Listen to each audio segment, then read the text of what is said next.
नमस्ते, सदा वत्सले मातृभूमि, जय हिंद। दोस्तों, स्वागत है आप सबका टेक्निकल अर्थ में। शुरू करते हैं आज के डिफेंस समाचारों को। बढ़ते हैं सबसे पहले डिफेंस अपडेट की तरफ। दोस्तों, भारत के डिफेंस सिस्टम को अब और ज्यादा मजबूत किया जा रहा है और यही वजह है कि भारत लगातार नए नए मिसाइलों और वर्ल्ड क्लास हथियारों को तैयार कर रहा है, जिनसे कि भारतीय सेना और मजबूत बनेगी। और इसी कड़ी में डीआरडीओ ने very short range air defence system missile को सेना को सौंपने का पूरा प्लान बना लिया है। दोस्तों, बताना चाहूंगा कि डीआरडीओ ने ओडिशा के तट पर इंटीग्रेटेड टेस्ट रेंज चांदीपुर से very short range air defence system missile का सफल परीक्षण किया। कहा जा रहा है कि इसके 2 सफल परीक्षण किए गए। जमीन पर आधारित पोर्टेबल लॉन्चर से very short range air defence system का टेस्ट किया गया। दोस्तों, बता दें कि ये जो मिसाइल है वो कई एडवांस टेक्नोलॉजी से लैस है। इसमें मिनिचराइज्ड रिएक्शन कंट्रोल सिस्टम और इंटीग्रेटेड एवियोनिक्स जैसी कई टेक्नोलॉजी शामिल की गई है। खास बात यह है कि ये कम दूरी पर और कम ऊंचाई वाले हवाई खतरों को बेअसर कर सकती है और इसमें सॉलिड मोटर का इस्तेमाल किया जाता है। इस मिसाइल को आसानी से एक जगह से दूसरी जगह ले जाया जा सकता है। इसी तरह से लॉन्चर सहित मिसाइल के डिजाइन को तैयार किया गया। ऐसे में ये दोनों ही ट्रायल सफल रहे। बढ़ते हैं अगली डिफेंस अपडेट की तरफ, जो कि बॉर्डर सिक्योरिटी फोर्स को लेकर आ रही है। दोस्तों, बॉर्डर सिक्योरिटी फोर्स ने laser equipped anti drone system और एंटी ड्रोन गन्स को एलओसी पर तैनात किया है। कहा जा रहा है कि पंजाब की 30 जगहों पर इंटरनेशनल बॉर्डर के करीब इन्हें तैनात किया गया है। बता दें कि लेजर से लैस एंटी ड्रोन सिस्टम जो कि 4 किलोमीटर की रेंज में ड्रोन को डिटेक्ट कर सकता है और ये 2 किलोमीटर की दूरी से लेजर के माध्यम से उसे गिरा भी सकता है। वहीं जो एंटी ड्रोन गन है जिसे बीएसएफ को दिया गया है, इसे हाथ से भी ऑपरेट किया जा सकता है और व्हीकल पर भी माउंट करके इस्तेमाल किया जा सकता है और ये 2.5 किलोमीटर रेंज में दुश्मन के ड्रोन को जाम कर सकता है और ड्रोन को डिटेक्ट करने के 10 सेकंड के अंदर उसे लैंड कराने के लिए बाध्य कर सकता है। बढ़ते हैं अगली अपडेट की तरफ, जो कि एचएएल से आ रही है। दोस्तों, हिंदुस्तान एरोनॉटिक्स लिमिटेड की इंटरनल असेसमेंट में पता चला है कि RTA-90NG, जिसे कि नेशनल एरोस्पेस लैबोरेटरी ने सुझाया था, इसे भारतीय वायुसेना के द्वारा एक अच्छा ट्रांसपोर्ट एयरक्राफ्ट नहीं कहा जा रहा, क्योंकि इसकी पेलोड और कैरिंग क्षमता काफी कम है एयरबस टाटा C295 से, जिसे भारतीय वायुसेना ने ऑर्डर किया हुआ है और इस वजह से भारतीय वायुसेना RTA-90NG के ऑर्डर नहीं दे सकेगी। वहीं दूसरी तरफ HAL ब्राजीलियन फर्म एम्बेरियर से भी बात कर रहा है ताकि भारत में C390 मिलेनियम को भारतीय वायुसेना के लिए लोकल स्तर पर बनाया जा सके। बढ़ते अगले अपडेट की तरफ। दोस्तों, मेक इन इंडिया इनिशिएटिव किस तरीके से आगे बढ़ रहा है, इस बात का एक और उदाहरण देखने को मिला है।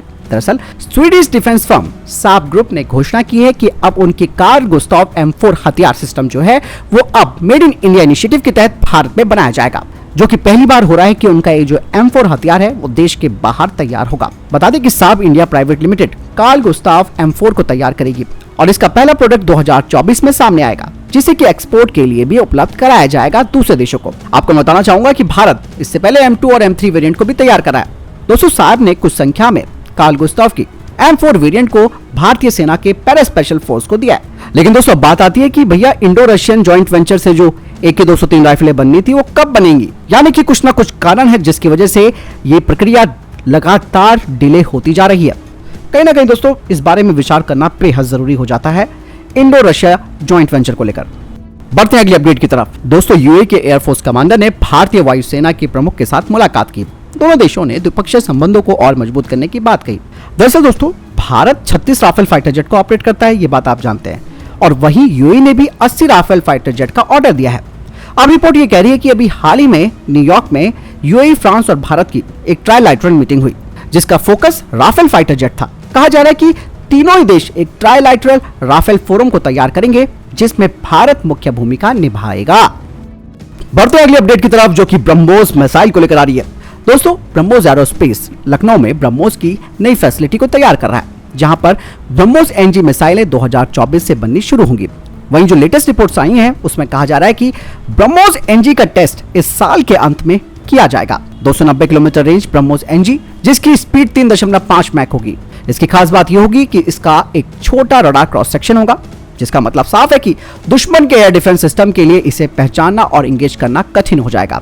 वहीं दोस्तों, कई देश जिनमें कि Greece, Brazil, Vietnam BrahMos NG पर अपनी दिलचस्पी भी दिखा चुके हैं, क्योंकि ब्रह्मोस NG को भी जमीन, पानी और हवा से दागा जा सकता है और प्रत्येक ब्रह्मोस NG मिसाइल की जो कीमत होगी वो $2.6 मिलियन तक आएगी। आपको बता दें कि शुरुआत में ब्रह्मोस NG का जो उत्पादन होगा उसमें 80 से 100 मिसाइलें हर साल डिलीवर की जाएंगी 2025 से।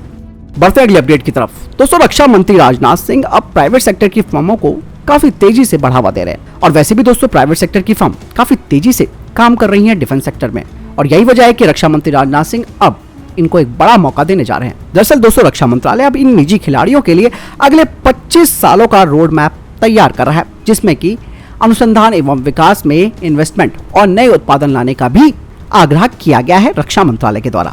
रक्षा मंत्री राजनाथ सिंह ने कहा कि पिछले 8 सालों में रक्षा उत्पादन बजट लगभग 10,000 करोड़ रुपए से बढ़कर 30,000 करोड़ रुपए हो गया है। साथ ही उन्होंने कहा कि 2025 तक रक्षा उपकरणों की खरीद के लिए 1.75 लाख करोड़ रुपए के लक्ष्य को छूने का फोकस होना चाहिए, और भारत सरकार इन उद्योगों की मदद करने के लिए प्रतिबद्ध है। उन्होंने कहा कि चालू वित्त वर्ष के लिए रक्षा बजट का 68% रक्षा उत्पादन के लिए रखा गया है।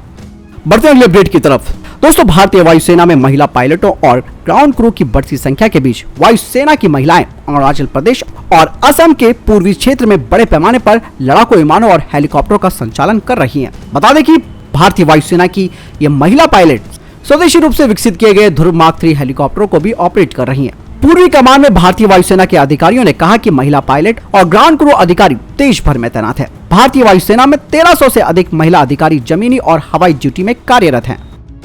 बढ़ते अगले अपडेट की तरफ, जो कि रक्षा मंत्री राजनाथ सिंह जी को लेकर आ रही है। दोस्तों रक्षा मंत्री राजनाथ सिंह ने पीओके के बारे में जानकारी देते हुए कहा कि 1971 में हुए भारत पाकिस्तान युद्ध के दौरान ही पीओके को भारत में शामिल किया जाना चाहिए था। उन्होंने कहा कि क्योंकि वो युद्ध संपत्ति कब्जे या फिर सत्ता के बदले मानवता के लिए लड़ा गया था, लेकिन इसमें कसक रह गई। काश उसी समय ही पीओके का निर्णय हो गया होता।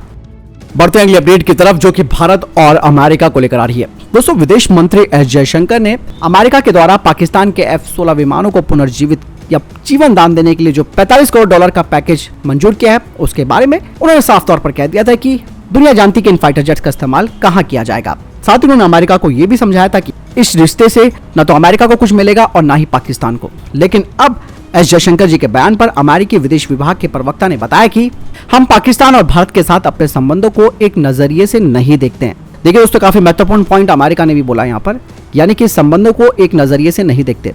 साथ ही उन्होंने कहा कि दोनों अलग अलग तरह से हमारे साझेदार हैं। साथ ही उन्होंने कहा कि हम दोनों को साझेदार के रूप में देखते हैं। हमारे कई मामलों में साझा हित है और भारत के साथ हमारे संबंध अलग है और पाकिस्तान के साथ हमारे रिश्ते अपनी जगह पर है। दोस्तों आप उनके बयान से एक चीज और निकाल सकते हैं कि किस तरीके से अमेरिका डिस्क्रिमिनेशन करता है, यानी कि पक्षपात कर रहा है। एक तरफ तो बोल रहा है कि हम भारत और पाकिस्तान के संबंधों को एक नजरिए से नहीं देखते हैं, वहीं दूसरी तरफ कह रहा है कि दोनों के साथ हमारे साझा हित हैं और दोनों ही हमारे साझेदार हैं। यानी कि अमेरिका की बातों में दोस्तों कोई भी समानता नहीं है। इसीलिए दोस्तों मेक इन इंडिया पॉलिसी बहुत जरूरी है देश को आत्मनिर्भर बनाने के लिए। नहीं तो आप इतिहास के पन्नों को उठा के देख सकते हैं कि अमेरिका भारत का कितना मजबूत साझेदार रहा है। बढ़ते हैं अगले अपडेट की तरफ, जो कि पाकिस्तान और इजिप्ट को लेकर आ रही है। दरअसल ऐसा कहा जा रहा है कि पाकिस्तानी वायुसेना इजिप्ट से 36 मिराज वी को खरीदने वाली है, जिसके लिए जल्द ही एक अनुबंध पर मोहर लग सकती है और दोनों देश कई सालों से इस मुद्दे पर बातचीत भी कर रहे हैं। दरअसल पाकिस्तानी वायुसेना इन लड़ाकू जेट के स्क्वाड्रंस को मजबूत करना चाहती है। कहा जा रहा है कि ऐसे 36 विमानों की खरीद के लिए बातचीत अंतिम चरण में पहुंच गई है। हालांकि मिस्र ने इन फाइटर जेट्स को सेवा से हटा दिया था और कहा जा रहा है कि पाकिस्तान को विमान देने से पहले मिस्र इन्हें अपडेट करेगा। दरअसल मिराज वी में helmet mounted display, mission pods और नाइट स्ट्राइक क्षमता है और पाकिस्तानी वायुसेना पिछले 5 दशकों से मिराज लड़ाकू विमानों का संचालन कर रही है। दरअसल ये मिराज वी है, ये एक डेडिकेटेड ग्राउंड अटैक वेरिएंट है जो कि पाकिस्तान में मौजूद मिराज 3 के मुकाबले थोड़े बड़े भी हैं। साथ ही ये अधिक ईंधन भी ले जा सकते हैं। अब दोस्तों ये वही मिस्र है जो कि भारत के तेजस को खरीदने की बातचीत कर रहा है और भारत के साथ तकनीकी हस्तांतरण की बात कर रहा है।